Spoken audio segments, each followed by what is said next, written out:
네, 반갑습니다. 7월 19일 월요일 마감 시간입니다.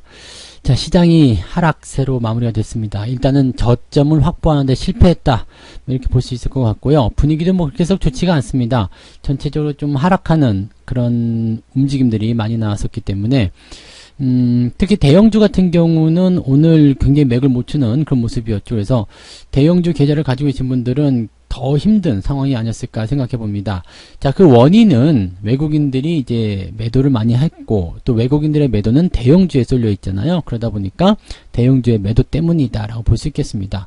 뭐 역설적으로 얘기하면은 대형주가 많이 하락해서 주가가 빠진 것이기 때문에 중소형주들은 또 나름대로 괜찮았다, 이런 느낌들도 가질 수 있거든요. 그래서 지금 상황으로 놓고 보면은 이제 포트폴리오를 중소형주 쪽으로 많이 구축하신 분들 같은 경우는 그다지 큰 충격은 없었겠습니다만, 대형주들은 일단은 하락한 곳에서 더 하락세가 나타났기 때문에 부담감이 더 커져 있다고 보셔야 됩니다. 자, 하지만 이제 지수가 일단 반등은 언제쯤 할 것인가, 여기에 대한 생각은 하셔야 되죠. 그렇지만 지수의 반등은 일단 지지가 나와줘야 됩니다. 늘 그렇죠. 조정 이후에는 지지가 반드시 나와줘야 되기 때문에 지금처럼 이렇게 하락세로 진행이 되고 하락으로 마무리됐을 때는 매수를 쉽게 들어가기가 어렵습니다. 그래서 이럴 때는 좀 답답하시더라도 홀딩 전략들 잘 유지하시고, 그 이후에 이제 주가가 상승하는 포인트가 나타났을 때, 그럴 때 매수를 공격적으로 들어가시면 됩니다. 자, 차트 보면서 설명을 좀 이어가도록 할게요. 종합주가지수 상황 보시면 아래쪽 꼬리는 달아났습니다. 이게 지금 보시면은요, 지지라인대가 분명히 있어요. 지지라인대가 지난 1월부터 형성된 구간대 지지라인대는 지금 3200포인트고요. 그 다음에 가장 최근에 형성된 저점 지지라인대는 그 위쪽, 즉 60일 이평선 정도로 보시면 될 것 같은데, 그 위쪽 라인대가 3230, 3225, 뭐 이 정도 되거든요. 그러니까 지금 시점에서는요, 아래쪽 지지라인대가 일단은 남아있는 상태고요. 저점은 계속해서 높아져 가고 있는 상승 추세의 하단부 정도에 걸쳐 있다 보셔야 됩니다. 추세가 조금 내려오긴 했어요. 왜냐면 직전 저점이 있기 때문에, 7월달 중반에 형성된 저점 라인대가 있기 때문에 지금 또 내려오긴 했습니다만은, 지난번의 추세하고는 좀 다른 모습이긴 하죠. 지난번은 이제 우상향 패턴이 진행됐는데 지금은 횡보 흐름으로 진행이 되고 있다, 이렇게 보시면 됩니다. 자, 횡보 흐름은 나쁘진 않습니다. 왜냐면 주가가 하락세로 전환되는 모양새는 아니기 때문에 나쁘다고 볼 수는 없겠지만, 자, 이런 흐름이 계속 진행되게 된다라면 주가가 상승하기에는 조금 애매하겠죠. 하지만 우리가 긍정적으로 볼 수 있는 것은 RSI 지표가 또 다시 과매도로 들어가고 있다는 겁니다.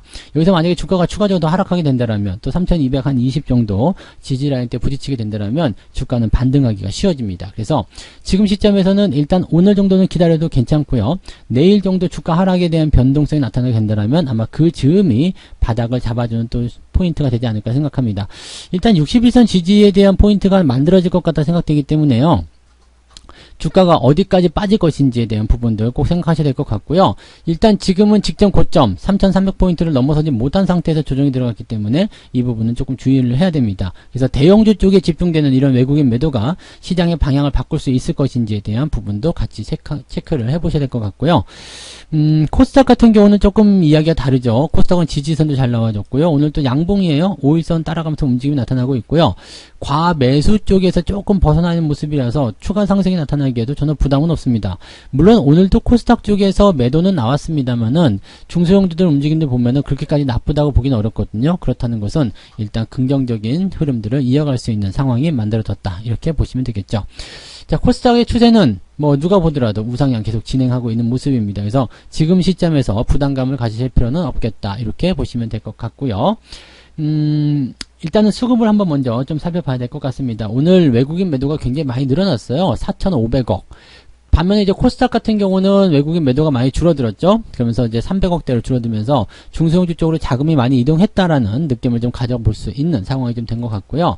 거래소 쪽 움직임 계속 보시면 지금 이 연기금하고요, 그 다음에 금융투자 쪽에서 크게 늘어나지 않았습니다. 그냥 그 자리 유지하는 모습이긴 한데, 외국인이 막판에까지 던지기 시작하면서 대형주 쪽으로 움직임도 굉장히 안 좋게 만들어놨다라고 보시면 되겠습니다.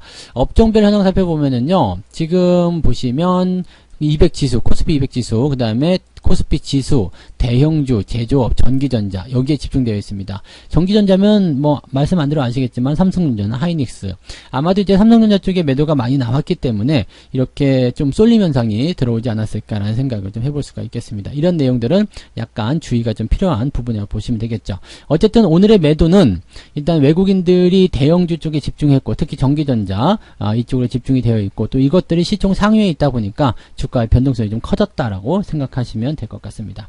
시총 상위권 한번 볼게요. 코스피 쪽을 먼저 봐야 되겠죠. 코스피 쪽 보시면 삼성바이오로직스를 제외하고는 다 내려갔습니다. 지금 카카오도 하락한 상태고요.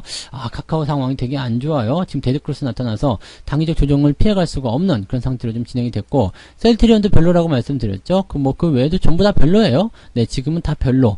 근데 네이버 같은 경우는 그래도 유지가 되고 있기 때문에 괜찮은데 카카오는 조금 주의를 해야 될 것 같다는 말씀 좀 드릴 수 있겠고요. 삼성전자나 SK하이닉스도 여전히 하락세 지속하고 있는 모습입니다. 하이닉스는 지금 12만원이 이탈하게 되면서 더 안 좋은 상황으로 끌려 내려가고 있는 모습인데 당분간은 건드리지 마세요. 얘네들도 사야 될 자리가 분명히 옵니다. 사야 될 자리가 분명히 오지만 지금은 아니라는 걸 꼭 주목을 하셔야 됩니다. 그래서 벌써부터 미리 반등을 예측해가지고 매수하신다? 그럼 별로 좋지 않으실 겁니다. 그래서 내려가고 있을 때는 건드리지 않는 거 그게 가장 우선적인 포인트라는 걸 꼭 명심하시기 바랍니다. 자, 코스닥 쪽에 보시면 에코프로비엠이 시총 2등까지 올라가 버립니다. 쫙 치고 올라가면서 아무래도 이제 추가 상승에 대한 가능성 계속 열어주는 것 같아요. 친환경, 네, 전기차, 2차 전지, 소재, 부품 이런 쪽으로 들어가는 모습인 것 같고요.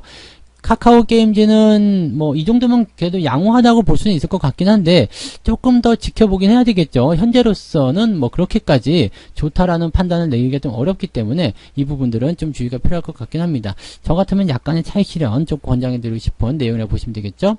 SK 머티리얼이라든지 이런 것들은 올라가면서 분위기 좋았고요. CJ는 상승폭 다 반납했어요. 그래서 지금 시장이 하락한 이유가 델타 변이 바이러스 때문이다라고 얘기가 나온다라면 그 부분에서의 부담감들은 당연히 있겠습니다만은 이렇게 CJ라든지 그다음에 이 바이오 쪽 관련한 종목군들의 움직임들이 좋지 않다. 셀트리온 제약이나 또는 셀트리온 헬스케어, 셀트리온 제약은 지금 시총 4위까지 밀렸잖아요. 그러니까 이런 모양을 또 본다라면 또 그렇게까지 심각한 포인트는 또 아니지 않겠느냐 이런 식의 얘기가 또 나올 수도 있겠죠. 그래서 그렇게 일단 판단하시면 되겠고요. 변이 바이러스에 대한 부분보다도 자금의 이동을 따라서 종목들 간의 움직임이 만들어졌다라고 생각하시는 게 좋을 것 같습니다.